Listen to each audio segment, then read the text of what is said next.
En relación a los beta bloqueadores, estos beta bloqueadores son denominados adrenérgicos.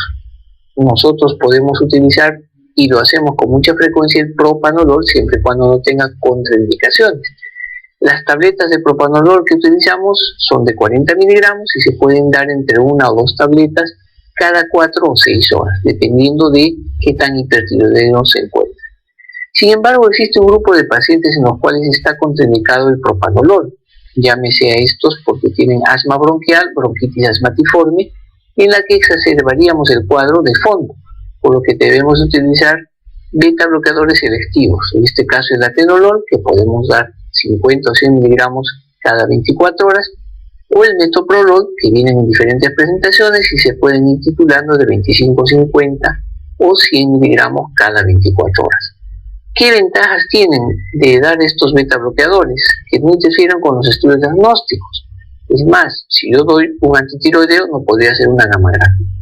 Y lo más importante es que controlan los síntomas por los cuales el paciente viene, digamos, a la consulta con mayor queja, que son las manifestaciones adrenérgicas.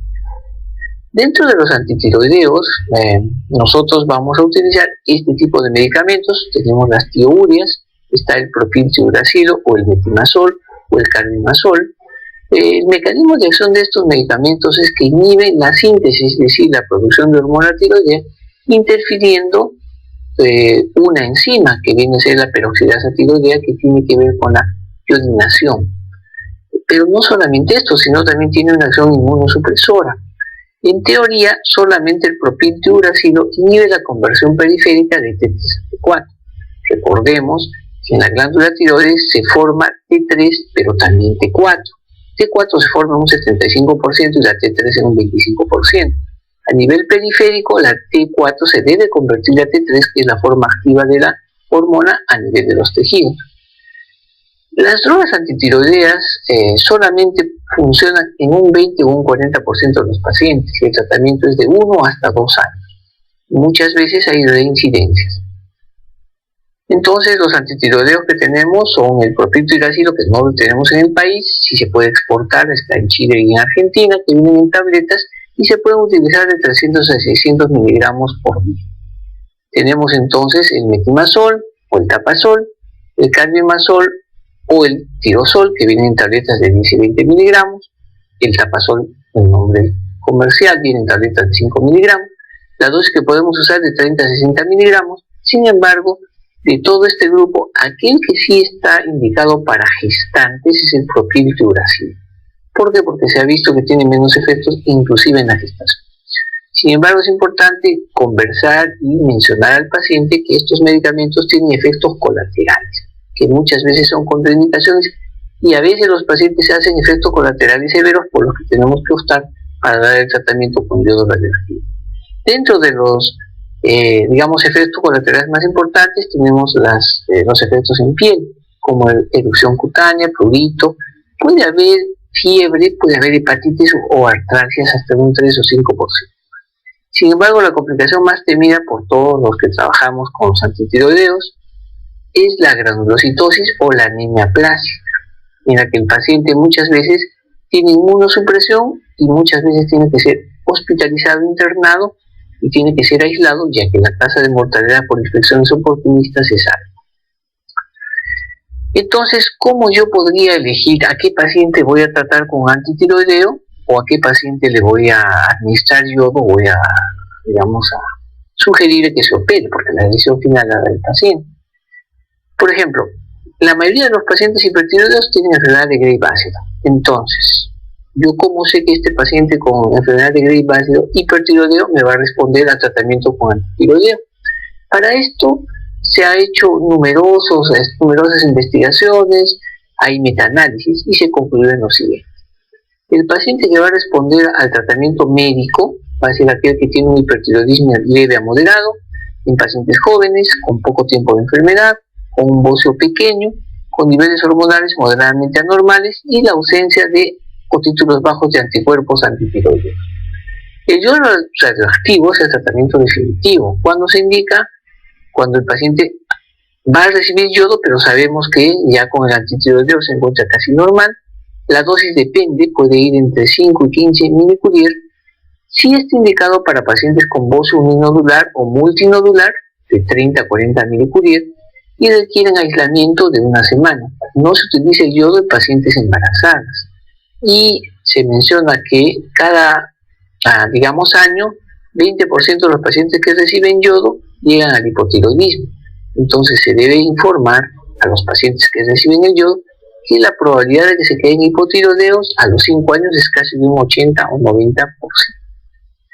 La cirugía básicamente es sacar toda la glándula tiroides, pero antes de ello se da yodo inorgánico en forma de Lugol, 10 gotitas al día, 10 días antes de la cirugía. Se ha visto que disminuye la vascularidad, haciendo que la operación sea menos sangrante, aumenta la consistencia también de la glándula tiroides. ¿Cuándo está indicado el tratamiento de cirugía para el hipertiroidismo? Cuando es un bocio en estadio 4, es decir, es un bocio muy grande o sospechamos de carcinoma.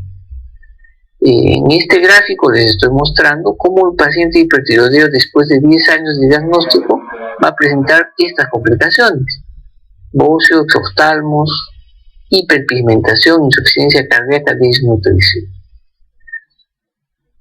La tormenta tiroidea es una causa poco frecuente, pero es una causa grave de un hipertiroidismo no controlado. Y se va a caracterizar porque presenta síntomas clínicos. No hay un examen de laboratorio que me diga que este paciente está en tormenta. La temperatura superior a 38 grados centígrados, sin ninguna causa, por ejemplo, desencadenante, o sea, que no esté con infección. Que tenga agitación psicomotriz que pueda ir hasta un trastorno de sensorio y llevarlo al coma. Que tenga taquicardia, arritmias o insuficiencia cardíaca y la causa subyacente. Es en realidad una complicación grave que pone en riesgo la vida del paciente y su tratamiento debe ser en una unidad de cuidados intensivos. Hay que saber diferenciar de un hipertiroidismo común descompensado, y esto podemos mostrar en el cuadro en el que tenemos diferencia entre el hipertiroidismo no complicado y la crisis o tormenta tirotóxica. Vamos a ver que el paciente desde el punto de vista nutricional tiene una pérdida de peso importante con deficiencia de vitaminas. En el hipertiroidismo hay apetito aumentado, pierde peso pero come. Hay fiebre y sudoración profusa en la crisis tirotóxica, puede acompañarse de vómitos, diarrea e histericia no explicada. Hay arritmia, taquicardia, insuficiencia cardíaca. Y como les repito, puede llegar a convulsiones, estupor o coma. ¿Cómo hacemos el diagnóstico? Para eso utilizamos el denominado puntaje de Burns y Wartowski. El puntaje, en el cuadro que ven, dice que es tormenta cuando este puntaje pasa o es igual de 45. Es no tormenta, pero descompensación, o tormenta inminente cuando es de 25 a 44. Cuando es menos de 25 es un hipertiroidismo común descompensado. En el cuadro siguiente tenemos entonces cómo hallamos el puntaje. Por ejemplo, desde el punto de vista de disfunción termorreguladora, vamos a tener las temperaturas que van de 37.2 a 37.7. Y por cada, digamos, 0.5 grados que va aumentando la temperatura, vamos sumándole un puntaje. Entonces podemos tener un paciente que tiene más de 40 de temperatura, le ponemos 30 puntos. Ahí ya pasaron los 25. Desde el punto de vista cardiovascular, si hay taquicardia de más de 99 latidos a 109, se va colocando 5 puntos. Si viene con 120, entonces tiene 15 más 30 y hasta unos 45. Entonces es suficiente con estos dos datos para darnos cuenta que el paciente puede estar en una tormenta. Sin embargo, el sistema nervioso central y la temperatura como, digamos, el problema cardiovascular, los tres son puntos críticos. Y si yo no tengo un paciente con taquicardia, pero sí con convulsiones o agitación o delirio, más hipertermia, paso los 45 y este paciente está en tormenta tiroidea.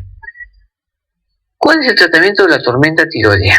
Vamos a dividir en dos tipos de tratamientos. De medidas generales, en el que el paciente debemos, pues, obviamente, hospitalizarlo, hacer un buen balance hídrico, darle antitérmicos, medidas físicas.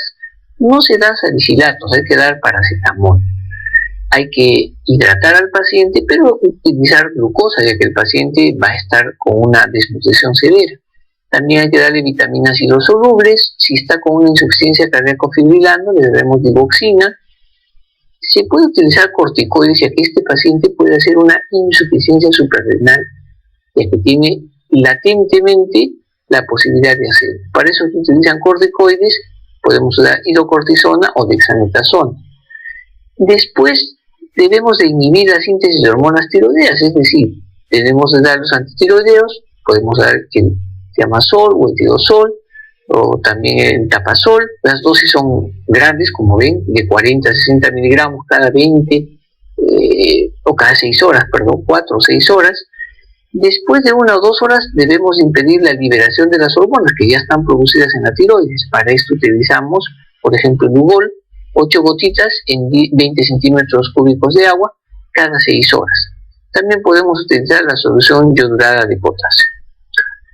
Hemos mencionado entonces que los corticoides, fuera de evitarnos también una insuficiencia suprarrenal o crisis suprarrenal, se ha visto que en teoría disminuye la conversión de la T4 a T3. Y los beta bloqueadores son importantes, ¿no? Propanolol, si el paciente tiene un problema respiratorio, podemos dar beta bloqueadores selectivos, el atenolol o el metoprolol. Si no funciona el tratamiento, inclusive podemos llegar a plasmaféresis, diálisis o hemoperfusión. Mientras más tarde llegue el paciente con el diagnóstico de tormenta tiroidea, la posibilidad de sobrevida es mínima. Y obviamente todo paciente con hipertiroidismo tiene que ir al radioyodo o si no, a una cirugía. Muy bien, eso es todo. Hemos hablado entonces de los pacientes con el hipertiroidismo.